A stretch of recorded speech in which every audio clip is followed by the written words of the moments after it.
Ya, sekarang kita masuk ke materi baru di Python, teman-teman. Kita bakal belajar function ya. Jadi ada beberapa materi ya yang pengen gue sampaikan di function ini. Ya, ada tiga ini actually.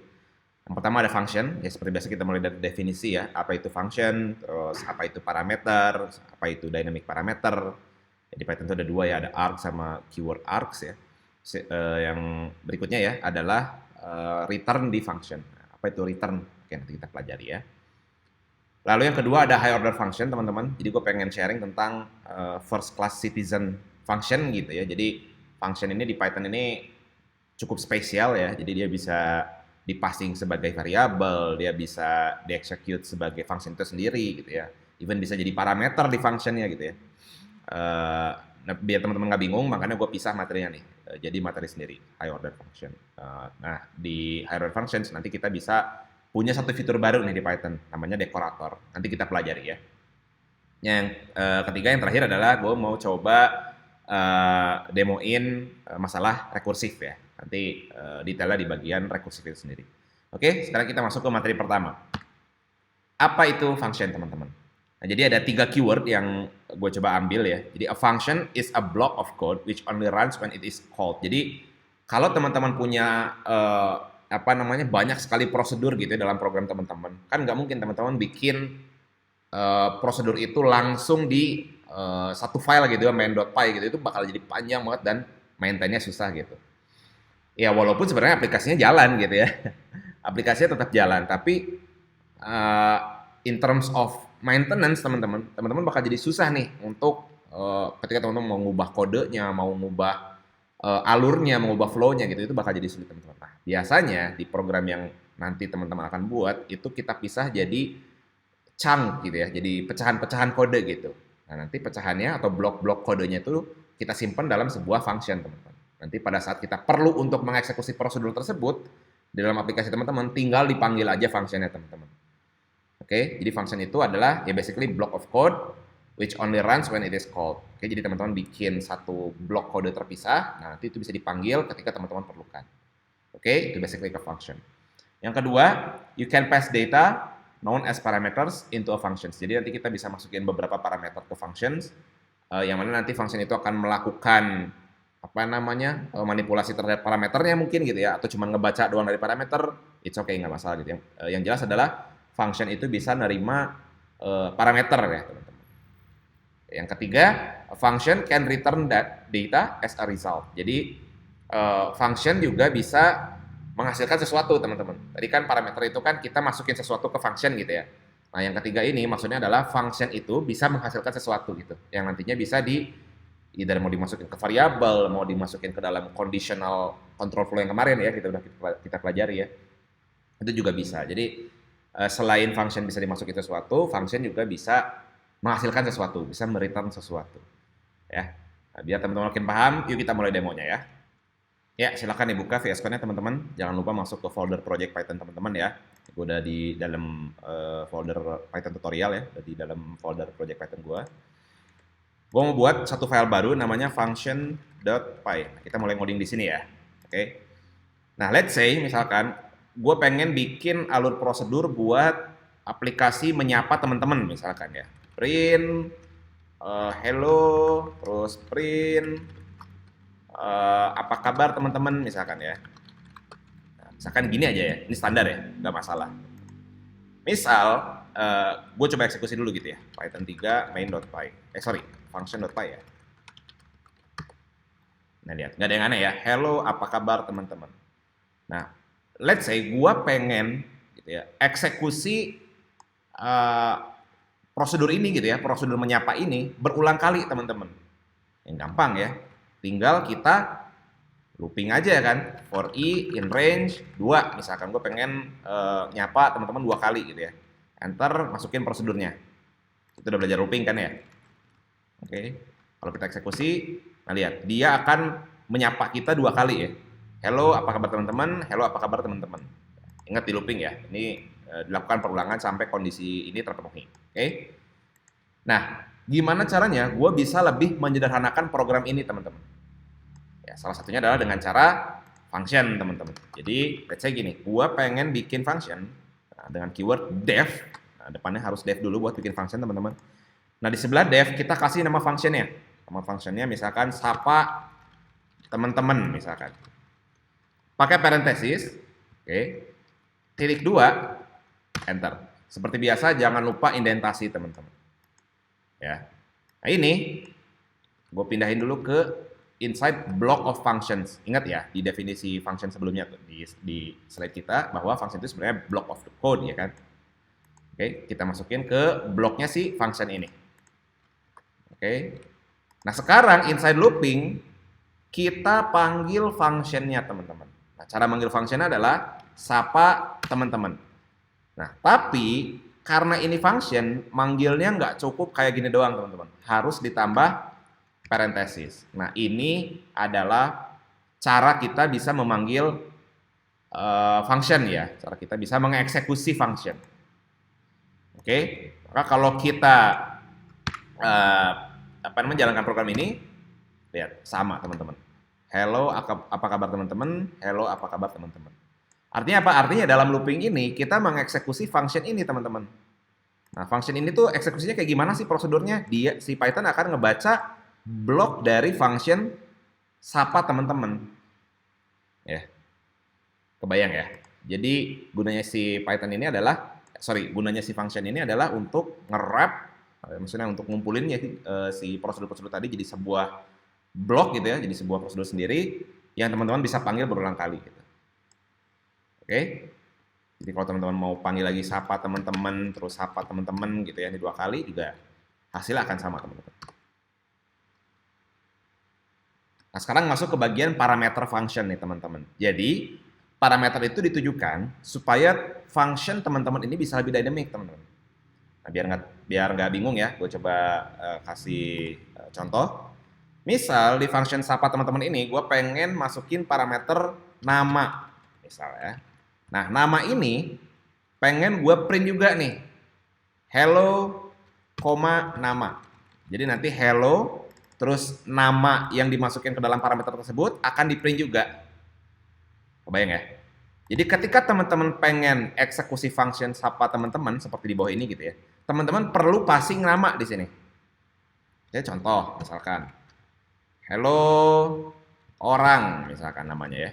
Terus yang kedua hello person misalkan. Ketika teman eksekusi functionnya dengan parameter seperti ini, yang terjadi adalah lihat hello orang apa kabar teman-teman. Terus hello person apa kabar teman-teman. Oke? Paham ya? Nah, yang perlu teman-teman catat adalah Python ini kan dynamic programming language ya. Jadi teman-teman bisa passing tipe data apa aja sebenarnya di function ini gitu ya. Karena di parameter ini kan nggak define gitu ya. Mesti masukin tipe data apa. Oke. Jadi dalam kasus ini kan kita masukinnya string dua-duanya gitu ya. Nah, let's say yang kedua ini gue masukin angka 5 misalkan. Nah, ini kan yang di atas itu string, yang di bawah itu integer kan. Nah, kalau kita eksekusi, ini akan tetap jalan teman-teman. Hello orang, apa kabar teman-teman? Hello 5, apa kabar teman-teman? Ya, jadi tetap ke eksekusi. Even kita masukin array pun, gitu ya, masukin list pun tetap ke eksekusi teman-teman. Apel, anggur misalkan. Kita eksekusi, lihat, tetap bisa ke eksekusi. Hello orang, apa kabar teman-teman? Hello apel anggur, apa kabar teman-teman? Jadi hati-hati ya, ketika teman-teman ngoding di Python dan masukin sebuah parameter gitu ya di function yang teman-teman buat, dan teman-teman lakukan manipulasi terhadap data itu, kalau ini kan nggak melakukan manipulasi gitu ya, ini hanya melakukan printing aja gitu ya, nggak ada masalah dengan ini gitu ya, karena semua tipe data di Python ya tinggal di print aja, tinggal dilempar. Gitu. Nah, tapi kalau teman-teman melakukan looping misalkan gitu ya dalam array ini gitu, ingin melakukan looping dalam parameter ini, ya pastikan bahwa klien itu memberikan tipe data array dulu gitu. Jadi harus ada validasi dulu teman-teman. Karena Python itu dynamic programming language. Jadi kita masukin apapun ke sini, ya nggak masalah gitu. Oke, bayang ya. Nah, si parameter ini teman-teman bisa teman-teman tambahin sebanyak mungkin. Nama, terus umur, misalkan lokasi, misalkan ya, alamat deh misalkan. Oke, terus pengen ini gua hapus dulu biar teman-teman nggak bingung. Gua pengen nyapa teman-teman, terus print. selamat tambah umur yang ke, masukin umurnya gitu ya misalkan, terus print alamat kamu di koma alamat. Oke, nah ini kita coba eksekusi teman-teman, sapa teman-teman, tanda kurung. Nah biasanya kalau parameternya udah sebanyak ini gitu ya, udah 3 atau lebih dari 3 gitu ya, teman-teman bisa pakai enter biar nggak bingung. Jadi parameter pertama bisa kita masukin nama, namanya orang, umurnya 17 misalkan, alamatnya di Bandung misalkan. Nah, ini kalau kita eksekusi, lihat, halo orang, apa kabar teman-teman? Selamat tambah umur yang ke-17, alamat kamu di Bandung. Ya. Jadi teman-teman juga bisa bisa nambahin parameter sebanyak yang teman-teman pengen, dan teman-teman bisa ngeksekusi functionnya seperti ini. Kalau parameter udah kepanjangan gitu ya, daripada kodenya jadi ke kanan, panjang ke kanan gitu ya, nanti kan terbatas ya sama width dari VS Code teman-teman gitu. Nah biar enak bacanya, teman-teman bisa pakai enter untuk misahinnya. Oke, bayang ya. Nah permasalahan berlanjut nih teman-teman. Teman-teman pasti ada yang bertanya-tanya kan, terus gimana bang kalau gua nggak hafal urutan dari parameternya karena banyak banget let's say gitu ya. Nah, jangan khawatir teman-teman. Jadi di Python kita bisa passing by keyword nih teman-teman. Let's say di function ini kan gue execute, berarti ini nama, orang ini sebagai nama, 17 sebagai umur, Bandung sebagai alamat kan. Nah ini bisa gue tukar teman-teman dengan cara memberikan keyword dulu di depan. Nama sama dengan, umur sama dengan, terus alamat sama dengan. Oke, jadi kita bisa passing parameter ke functions gitu ya, by keywordnya teman-teman. Jadi ditambah keywordnya. Bayang ya maksudnya ya. Nah ini kalau kita eksekusi, ini akan jadi terbalik teman-teman. Python 3 function.py. Nah lihat teman-teman. Hello Bandung, apa kabar teman-teman? Selamat tambah umur yang ke-17, alamat kamu di orang. Lihat, sekarang antara hello dengan alamat kamunya ketukar nih. Kenapa? Karena kita passing keywordnya juga teman-teman. Jadi gue pengen nama itu Esa Bandung, alamat itu sebagai orang. Jadi nggak sesuai urutan default dari parameter ini gitu ya. Jadi kalau teman-teman nggak passing keywordnya, dia akan mengeksekusi sesuai dengan urutan functionnya. Kalau enggak, teman-teman harus define keywordnya nih, biar ngasih tahu ke Python gitu ya, bahwa parameter yang gue masukin itu adalah, maksudnya value yang kita masukin itu untuk parameter yang mana gitu. Oke, bayang ya. Nah, materi terakhir di video ini, teman-teman, gue pengen ngasih tahu tentang default value parameter, teman-teman. Oke, jadi apa yang terjadi ketika teman-teman pengen alamat ini itu sebagai optional parameter, teman-teman.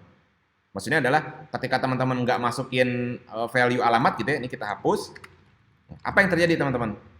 Kita coba jalanin. Nah, lihat, dia akan nge-return error kan? Sapa teman-teman, missing one required positional argument, which is alamat. Jadi parameter alamat ini wajib diisi gitu ya. Oke. Nah, gimana caranya supaya teman-teman itu bikin ini jadi opsional? Oke, caranya adalah dengan tambahin default value nih. Tambahin sama dengan, nah defaultnya apa nih si alamat ini? Apakah kosong gitu ya, none, ataukah di Bandung misalkan, saya di Bandung gitu ya, by default alamatnya Bandung misalkan. Ya, save aja gitu ya. Kita jalanin. Lihat. Everything goes back to normal ya. Oh, aplikasinya jalan lagi gitu. Lihat. Hello Bandung, apa kabar teman-teman? Selamat tambah umur yang ke-17, alamat kamu di Bandung. Padahal kita nggak passing sama sekali alamat di sini ya. Kita cuma passing nama sama umur doang. Tapi alamatnya tetap di print sebagai Bandung. Oke.